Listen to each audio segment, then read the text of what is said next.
Today we're going to check out the Elodie Mondo, an ultra-compact with promising looking comfort features that we've had requests to evaluate on the channel. So let's jump right into it then, going over the model from top to bottom and examining its advantages and disadvantages in terms of child comfort, ease of use, performance and mechanics, before ending with a discussion of which uses and lifestyles it may suit, as well as how it matches up to the rest of the market with regards to price. And starting off with some stats, the Mondo clocks in at 6.7 kilos and folds down to 54 by 42 by 18 centimeters. It can carry 22 kilos in the seat and 5 kilos in the underslung storage basket. When it comes to child comfort, the Mondo seat is adjustable between an upright position that's pretty decent when it comes to ultra compacts and a newborn acceptable near flat recline, while size-wise it measures 32 centimeters in width and has a length for the sitting surface of 83 centimeters, meaning the combined lengths of the backboard, baseboard, and adjustable leg rest, as well as a total longer length of 112 centimeters when counting in space beneath the canopy and the distance to the strangely small front frame mounted footrest. In general, these are excellent seat dimensions, capable of comfortably seating a child all the way up to 4 years old or so, though I would note that the backboard itself is only 43 centimeters high, meaning that older toddlers will eventually outgrow it and come to lack head support in the reclined position. As far as other aspects of the seat are concerned, the textiles and padding are a bit on the cheapish side in my opinion, while the canopy has both a sun flap and an extended portion zipped into the back and provides great sun coverage, especially for a model whose canopy sits so high off the backboard. Looking at parent comfort, the Mondo has a fixed handle height of 103 centimeters and an acceptably accessible shopping basket, with the fancy feature of fitting an openable backpack that's included with purchase, so that it's quicker to remove all the contents of the basket at once before folding. As far as folding is concerned, the Mondo is designed to fold down easily with one hand, but unfortunately, significant looseness in the handle, combined with relatively complex internal mechanisms, means that the model is subject to asymmetrical loosening, and there have been several reports that it gets more fiddly to fold down over time.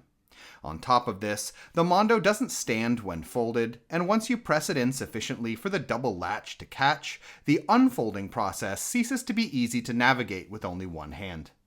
As far as the feel of using the Mondo is concerned, that loose handle makes the model quite rickety in my opinion, and despite having average wheel size, 6.3 inches in the back and 5.5 in the front, the total lack of suspension makes it very unpleasant to drive over anything other than smooth pavement or in indoor environments like the airport.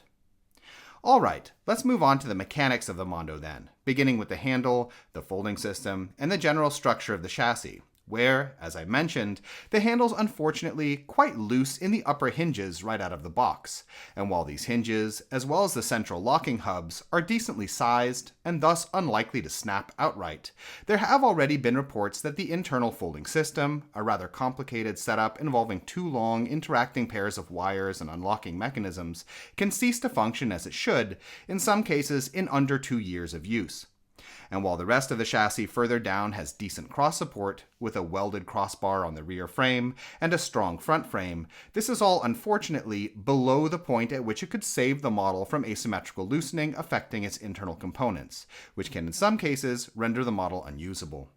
If one were to limit use of the Mondo to travel and smoother environments, then it may well come to hold up fine for several years, but in my opinion, more regular use than this is a bit risky when it comes to how wear will affect longevity. Moving down to the rear frame of the model, there's again no suspension unfortunately, and the brake system is wire-based without an adjustment screw to fine-tune tension in the wire, as it changes over time, a design that in my experience requires regular maintenance in the form of lubrication if you want to keep it working smoothly.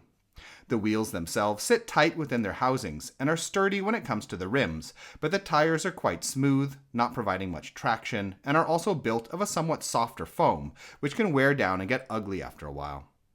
Looking lastly at the front end, there's again no suspension and the same sort of softer tires, though that being said, the Mondo has both decently built swivel locks and the front axles also sit tightly within the front housings, which is a key feature for protecting it from developing wobbling problems down the road.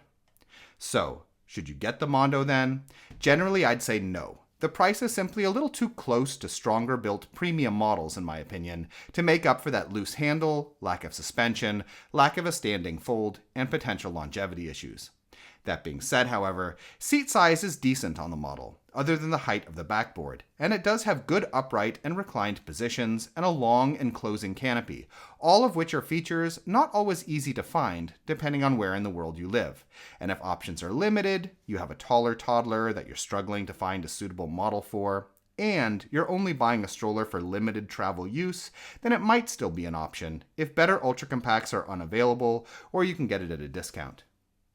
In any case, we hope you found this video interesting, and if you did, please subscribe, as this sort of support really helps us to continue making videos in the future. In addition, if you're currently shopping for a stroller, we have a buyer's guide on our Patreon page which lists a wide range of models that we recommend, with a lot of technical and lifestyle related information. You can find it by following the link in the description. Thank you.